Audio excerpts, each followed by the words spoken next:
Hi everybody, I'm DJ Sixsmith. You're watching The Sit Down, hanging out with Rachel Skarsten. Hello, everybody. What's going on? It's pretty good. Nice to meet you. Nice to meet you too. Got your brand new show here. Yes, it's very trippy seeing yourself. Yeah, what's it like seeing you in full character here?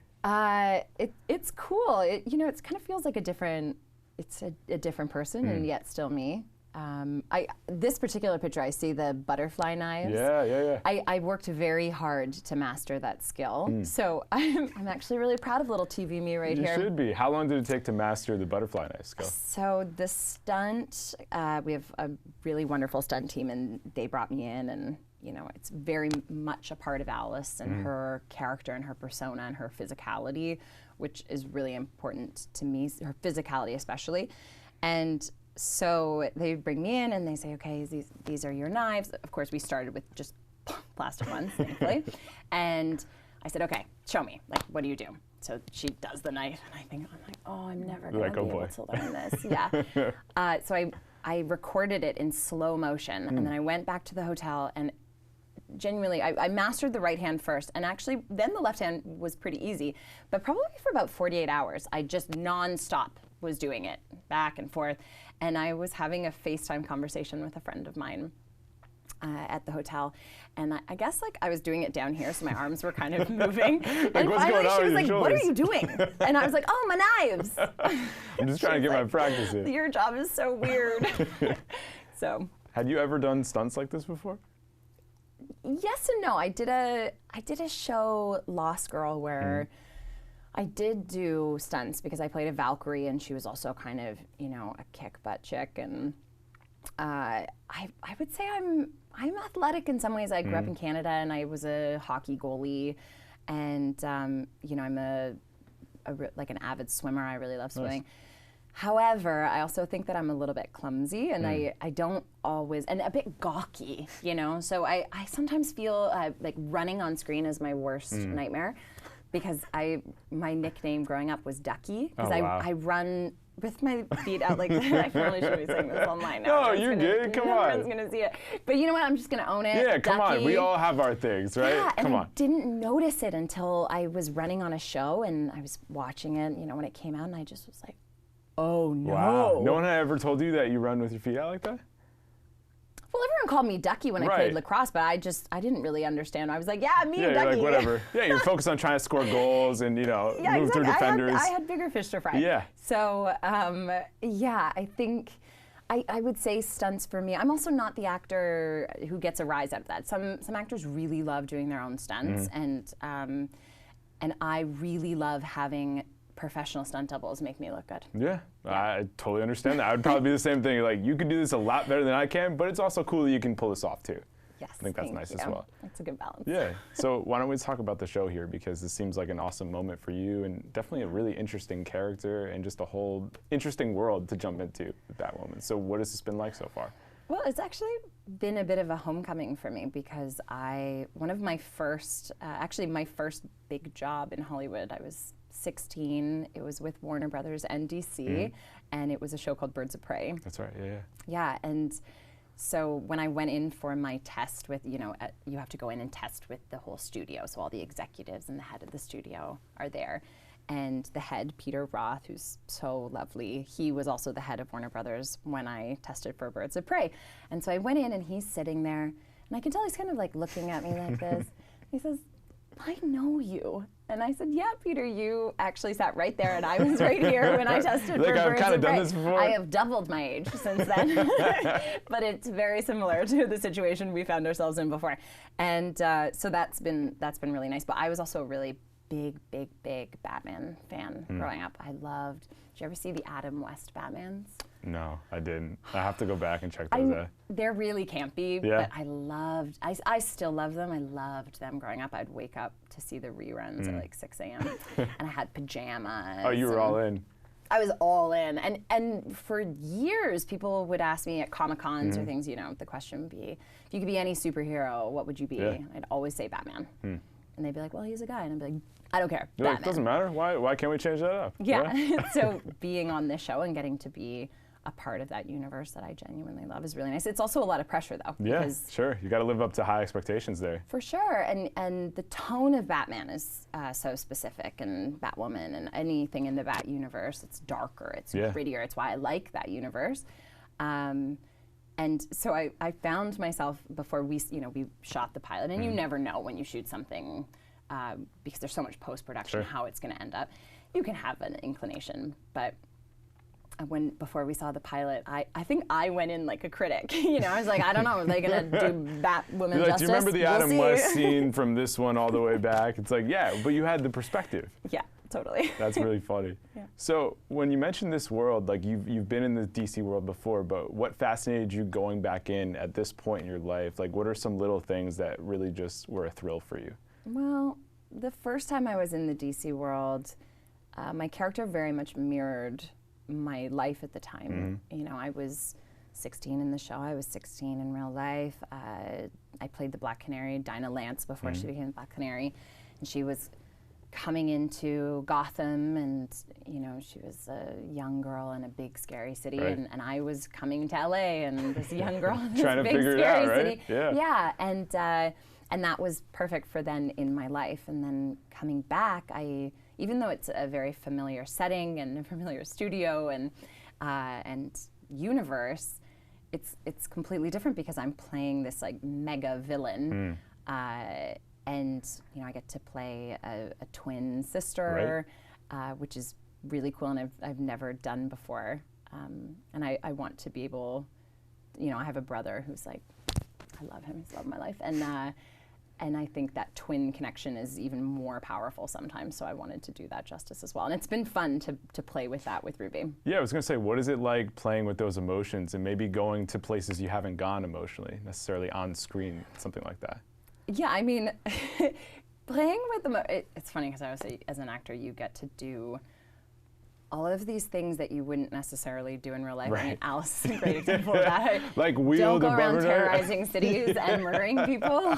Just for starters, right? Yeah, but she provides this. It's fun to play characters that are nuanced and have an emotional spectrum, sort of here to here. But it's also really fun, and you so rarely get to play a character that has an emotional spectrum of 1 to 100, and sometimes that'll be within one paragraph of dialogue for Alice.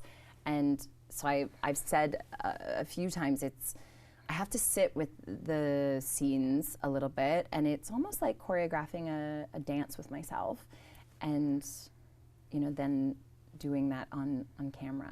But it's fun. I find it really fun when we're in rehearsal to do something, and if it shocks and appalls my castmates, then I know I'm on the right track. That's when you usually know you're good. Yeah.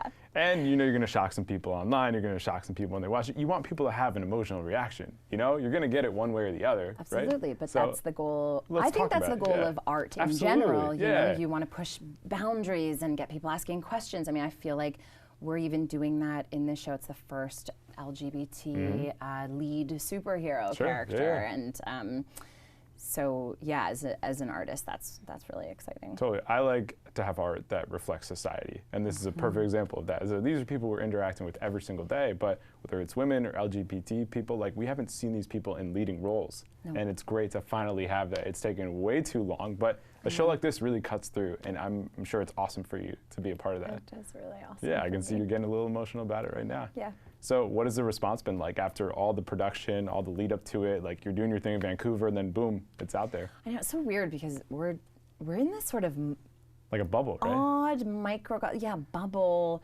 But there's also a lot of other CW shows that film in Vancouver, so you're kind of melted. Like I was joking, CW has a new show, Nancy Drew, and I become friends with the cast, and I feel like Kennedy's mom, like going around taking pictures of all the billboards. Like almost feels like I'm on Nancy Drew. Well, it's like a teammate, like a family member in a sense. Yeah, it's totally like a teammate.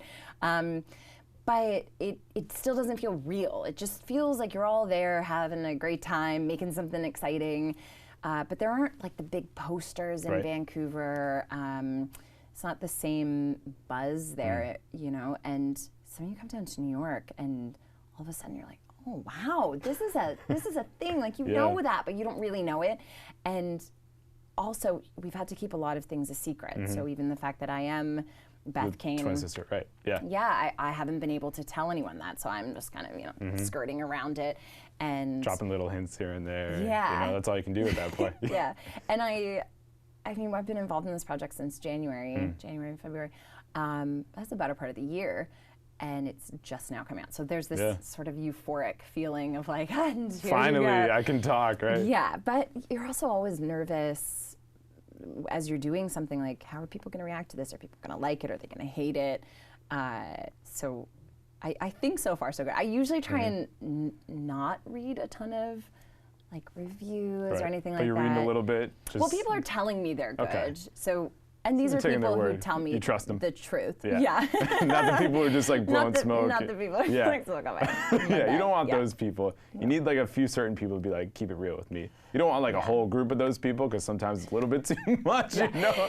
You have no job. Yeah, and it's like someone tells you that it's like you're going to lose your job, day. like, hey, maybe I'll get a couple of those other people back in the picture. Yeah, where are the smoke blowers? Yeah, bring them in. And also, I feel like CW is certainly starting to put themselves up there in the category because like TV is so splintered right now, but like Riverdale, Nancy Drew, your show, there's a lot of different things to check out on the CW. So how cool is it to have that just in the arsenal as well with all those other shows? For sure. I think one of the really cool things about the CW is, they're not as concerned about like the ratings the night something premieres.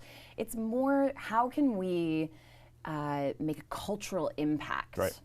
How can we highlight these issues? And they really do create and foster this sense of family within the network. So it's just such a different experience than you normally get to have. But also, sometimes networks, they shy away from making specific statements on things, and CW just is very bold in making those statements. And I think we need that on network television to remain relevant, especially against cable and other things like that. So it's really cool. No question about it. So why don't we run through some other projects in your career? How about Molly's Game? When you think about that movie, I mean, Jessica Chastain, Idris Elba, Kevin Costner, like you got some heavy hitters there. Yeah, well, Idris Elba, I just adore him. And so I went in actually for another part, and I met with Aaron. Well, I was so nervous. Yeah, and on top of that, Aaron freaking Sorkin. Yeah. Yeah, that opportunity. Yeah.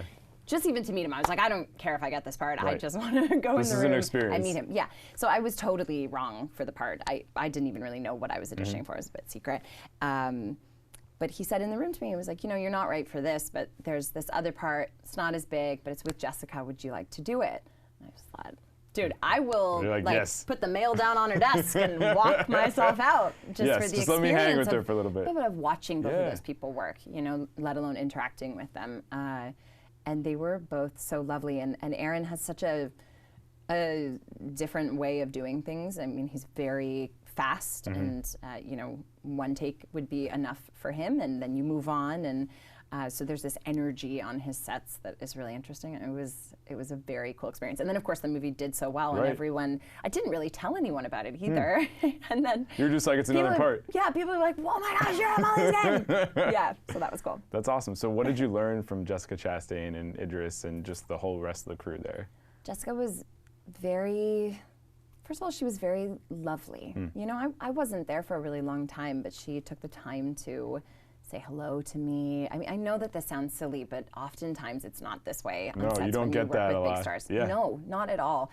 And I was very touched by that. But also, she took her work seriously, but she didn't really take herself seriously. And it was, she came on and she's joking around with Aaron, and then she goes to set and boom, she's right in it. And I just kind of observed her in awe, and actually just even in the first take of the scene, yells action, and she comes in, and there was a moment where I actually caught myself. I was like, you're in this scene, you have to say your line. I was like, oh my gosh, it's Jessica. Oh, right, that's me. Let me plug back in real quick. Yeah, so it was really fun. That's funny how that works. Yeah. So I'm going through your IMDb, and then I see 50 Shades of Grey on there. And I think probably of all the stuff you've done, that was one that certainly got a lot of cultural buzz. So what was it like being in that? Like, I didn't see it, but like, what were the reactions that you got when people found out you were in that? So it's funny, my mom actually called me, and she was like, are you naked?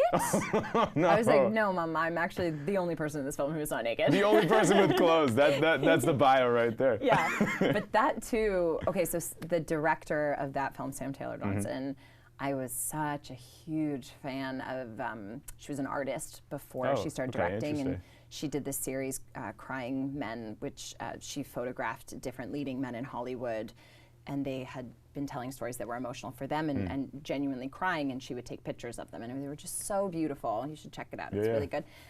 So for me, when I got the call to go in and audition, I was actually in Vancouver doing something else, and they called me in. I hadn't read the book. Didn't know anything about it. And I was like, Sam Taylor Johnson, the artist, yes, absolutely, cool, I want to meet her. Yeah. Let's do I this. was like, I'm here. And so I went in, and all I wanted to do was talk about her art series.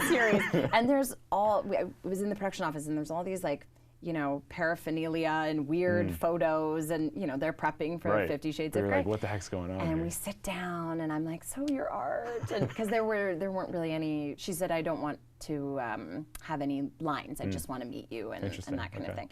And so then she said to me, so what do you think about this character? And I thought, oh no. So I was like, well, she's a lady, she's a woman. And it was so bad. And I walked out of there thinking, there's no way this woman is going to give me the part. And she did. Wow. And I didn't even, it's not even like I got to compliment her on her art because that didn't come up. So that didn't happen. You basically had to BS your way through that conversation. Yeah. And there you are. She was very gracious. And wow. yes. That's pretty incredible. Yeah. So stories like that where somebody has this incredible art but they make a totally different type of film, like that really shows the range that people have in Hollywood. So what has it been like working with people that can be great at one thing but also can really diversify and do a lot of different things? I mean, I think in some ways people, I wasn't really high there. I think in some ways people in the past have, you know, been able to showcase different talents back in the old days of, you know, the studio films. People would sing and they would act and dance and do all of these things. So it's not really a new concept to get to showcase your multiple skills, but I do think it's really lovely when, you know, so many of the people in this industry, I mean, you figure I'm always amazed, and I actually always feel very grateful because I know that for this one job that I have, there were probably 1,000 people who auditioned for it. Yeah. And they're all also super talented. And so I look around at my peers and I think, wow, you are really the best at what you do, you know, and sometimes it's easy to get bogged down and be like, well, but I'm not this high, you know, and you look up and you're like, I could be better and but you're do still more. In that 1%. For sure, and it's really awesome to be there. Having said that, yeah, I feel like I need to like brush up on all my other talents. Ruby's like a crazy, she was a DJ before, and she does, and you know, Megan was in pageants, and so she probably does everything. But you got the lacrosse thing. Cams does music. I do, yes. You got the swimming thing, you know? Yes, I do have that. Yeah, no, and I actually am also a painter, and I played the cello. That's right, yeah, you did play. How long did you play the cello for? Well, it's funny, when is this airing? We don't know. I may or may not play the cello in this show. Oh, is this on but I can't tell you why. Okay, but gotcha. But there could really be some cello for playing. me. There could be some cello playing. All right, playing. well that's back to the roots then. Yeah. I like it. Totally. So you mentioned that you got started at 16. Like you've been doing this thing for a little while now. Yeah. When you think about the early days as an actor, just trying to piece it together, like what do you still remember about the struggle early on? Well, early on, when I first got into it, I wanted to be a visual artist. I went to a special school for artistic children, but we had kids in dance and, you know, kids in acting and kids in visual art and all the things, music. So I knew a lot of actor kids, but I had no interest in acting. And then my dad passed away actually my first year in that school, and we were on a program to honor him, this program called Crossroads, and an agent was flipping channels and saw me on the program, got in touch with my mom, and I remember my mom saying, you know, do you want to go to an audition? Do you want to do that? And I just knew that the kids in my school made money. So I was like, yeah, You're like, this would be a cool I was thing. like in it for the cash when I was 12. And I think had I not booked the first audition that I had gone out to do, I probably wouldn't have continued doing it. But I got it, and it was so much fun, and it was just another way to be creative. Right. So I really liked it. And then things just sort of snowballed, and then I end up in LA on Birds of Prey. And I think in that moment I was like, oh no, this has gone too far. Like I didn't really want it to go that far. Acting was just one of the things I wanted to do. So when that show was canceled, I actually stopped acting. I went back to Canada, I went to university, I traveled after, and when I came home from traveling, I thought, I don't really want to go back to grad school just yet, and I really don't want to get a real job. So I remember my mom like jokingly was like, well, why don't you just go back to LA? And I thought, that sounds like a great adventure. Like, why I'm not? gonna take my $700 and go back to LA. So I did, and when I got there, I thought, every person in this town is just gonna be like, oh my goodness, Rachel, where were you? Here's a job. Right. And that Doesn't was work like that. not. Yeah. I mean, people would be like, who are you? Like, what's the show, right? Yeah, but it was such a good experience for me because I didn't get a job for 2 years. I stopped counting at 110 auditions. Oh my gosh. What did you do for work at that point? My manager used to joke you should take commissions from my babysitting gigs. I was like babysitter extraordinaire. Yeah. It actually was part of how I survived there just emotionally as well, because those families took me in. Yeah, I'm still sure. so grateful to them. But yeah, I would sort of save up and find a place on Craigslist and then live somewhere for a month and then save up more. At that point. For sure. Yeah. And then my car broke down, and so I had to use the money from my rent to fix my car, and then my dog and I were like living in my car for a couple weeks. Wow. And no, I was the cliche actor, but I think it was so good because I feel for a lot of child actors, even if it's a choice you make as a child that you want to do it, and it was you driving the ship, you have to make that choice again as an adult, and so often you don't get that choice. Right. Like you don't get that chance to make that choice. Yeah. And I really did, because I remember one day just hearing another no from an audition and thinking, man, because everyone was like at this point, come home, it's fine. You did it. You gave it a shot. Go back to school, you have an education, like why are you doing this? You know? And I just couldn't go back. And I thought, if I'm still doing this now when there's no glory, there's no money, there's nothing, then I must actually really want to be an actor. And after that, I just was able to own it in a different way. And then luckily somebody gave me a job. It was actually MTV. Thank you, MTV. There you go. And then I was fortunate enough to 110 auditions. It was bleak, dude. Oh. There's no two ways about it. It was bleak. I used to go to the grocery store and be like, I wonder how much I can buy for $10 in here, you know. How far did your $10 get at that point? Really far. Like I loved cream of wheat. Yeah, okay. It was hearty. It filled you, yet right? Inexpensive. Yeah, I'm gonna get this for a couple bucks, and it's gonna last me. Yeah, breakfast and lunch. There you go. And then what was dinner?